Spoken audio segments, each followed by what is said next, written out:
معزز سامعین کرام، السلام علیکم ورحمۃ اللہ تعالی وبرکاتہ۔ صلی اللہ علیہ محمد صلی اللہ علیہ وسلم، صلاۃ و سلام علیک یا رسول اللہ صلی اللہ تعالی علیہ وسلم۔ طالوت کی بادشاہی۔ معزز سامعین، آج کی اس ویڈیو میں آپ سماعت کریں گے کہ طالوت بادشاہ کیسے بنے۔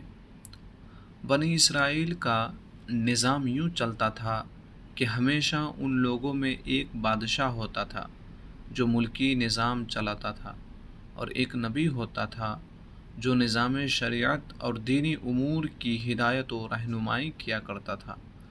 اور یوں دستور چلا آتا تھا کہ بادشاہی یہود ابن یعقوب علیہ السلام کے خاندان میں رہتی تھی، اور نبوت لادی ابن یعقوب علیہ السلام کے خاندان کا طرح امتیاز تھا۔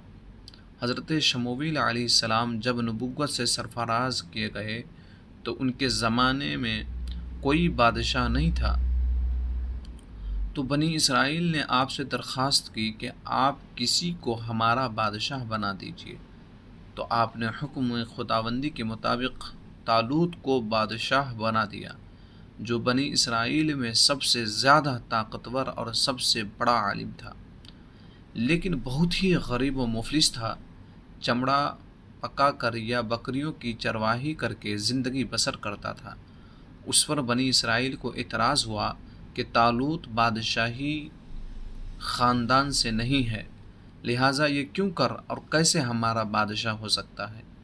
اس سے زیادہ تو بادشاہت کے حقدار ہم لوگ ہیں، کیونکہ ہم لوگ شاہی خاندان سے ہیں۔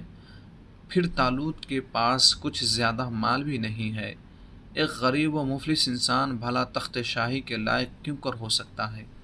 بنی اسرائیل کے ان اعتراض کا جواب دیتے ہوئے حضرت شمویل علیہ السلام نے یہ تقریر فرمائی جو قرآن پاک میں اس طور پر موجود ہے: وَقَالَ لَهُمْ نَبِيُّهُمْ إِنَّ اللَّهَ قَدْ بَعَثَ لَكُمْ طَالُوتَ مَلِكًا قَالُوا أَنَّىٰ يَكُونُ لَهُ الْمُلْكُ عَلَيْنَا وَنَحْنُ أَحَقُّ بِالْمُلْكِ مِنْهُ وَلَمْ يُؤْتَ سَعَةً مِنَ الْمَالِ قَالَ إِنَّ اللَّهَ اصْطَفَاهُ عَلَيْكُمْ وَزَادَهُ بَسْطَةً فِي الْعِلْمِ وَالْجِسْمِ وَاللَّهُ يُؤْتِي مُلْكَهُ مَن يَشَاءُ وَاللَّهُ وَاسِعٌ عَلِيمٌ۔ ترجمہ کنز ایمان۔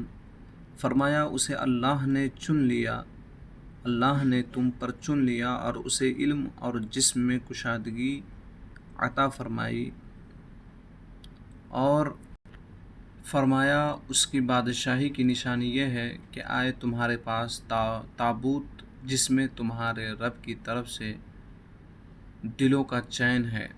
چنانچہ تھوڑی ہی دیر کے بعد 4 فرشتے صندوق لے کر آ گئے اور صندوق کو حضرت شمویل علیہ السلام کے پاس رکھ دیا۔ یہ دیکھ کر تمام بنی اسرائیل نے طالوت کی بادشاہی کو تسلیم کر لیا، اور آپ نے بادشاہ بن کر نہ صرف انتظام ملکی سنبھالا بلکہ بنی اسرائیل کی فوج بھرتی کر کے قوم عمالقہ کے کفار سے جہاد بھی فرمایا۔ اللہ تعالیٰ نے اس واقعے کا ذکر قرآن مجید میں فرماتے ہوئے اس طرح ارشاد فرمایا، اس کا ترجمہ آپ سماعت کر لیں: اور ان سے ان کے نبی نے فرمایا کہ بے شک اللہ نے طالوت کو تمہارا بادشاہ بنا کر بھیجا ہے۔ بولے، اسے ہم پر بادشاہی کیوں کر ہوگی، اور ہم اس سے زیادہ سلطنت کے مستحق ہیں، اور اسے مال میں بھی وسعت نہیں دی گئی۔ فرمایا، اسے اللہ نے تم پر چن لیا اور اسے علم اور جسم میں کشادگی یعنی زیادہ عطا فرمائی، اور اللہ اپنا ملک جسے چاہے دے، اور اللہ وسعت والا علم والا ہے۔ اور ان کے نبی نے فرمایا، اس کی بادشاہی کی نشانی یہ ہے کہ آئے تمہارے پاس تابوت جس میں تمہارے رب کی طرف سے دلوں کا چین ہے، اور کچھ بچی ہوئی چیزیں ہیں جو معزز موسیٰ اور معزز ہارون کے ترکہ کی اٹھاتے لائیں گے اسے فرشتے۔ بے شک اس میں بڑی نشانی ہے تمہارے لیے اگر ایمان رکھتے ہو۔ حضرات، اس سے کچھ درس حاصل کی جا سکتی ہے، درس ہدایت اس واقعے سے جہاں بہت سے مسائل پر روشنی پڑتی ہے۔ ایک بہت ہی واضح درس یہ ملتا ہے کہ اللہ تعالیٰ کے فضل اور اس کی نوازش کی کوئی حد نہیں ہے۔ وہ چاہے تو چھوٹے سے چھوٹے آدمی کو منٹوں بلکہ سیکنڈوں میں بڑے سے بڑے آدمی بڑا سے بڑا آدمی بنا دے۔ دیکھ لو حضرت طالوت ایک بہت ہی کم درجے کے آدمی تھے اور اتنے مفلس تھے کہ یا تو دبغر تھے جو چمڑے کو دباغت دے کر اپنی روزی حاصل کرتے تھے،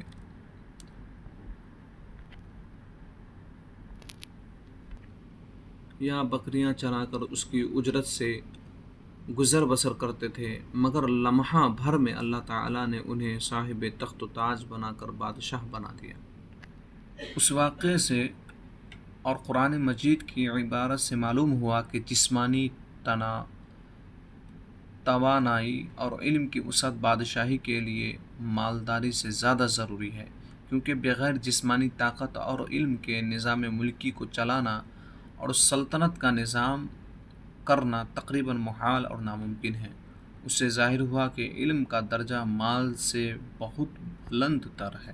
معزز سامعین، تو آج کی ویڈیو یہیں پر سماپت ہوتی ہے۔ انشاءاللہ العزیز اگلے ویڈیو میں آپ سماعت کریں گے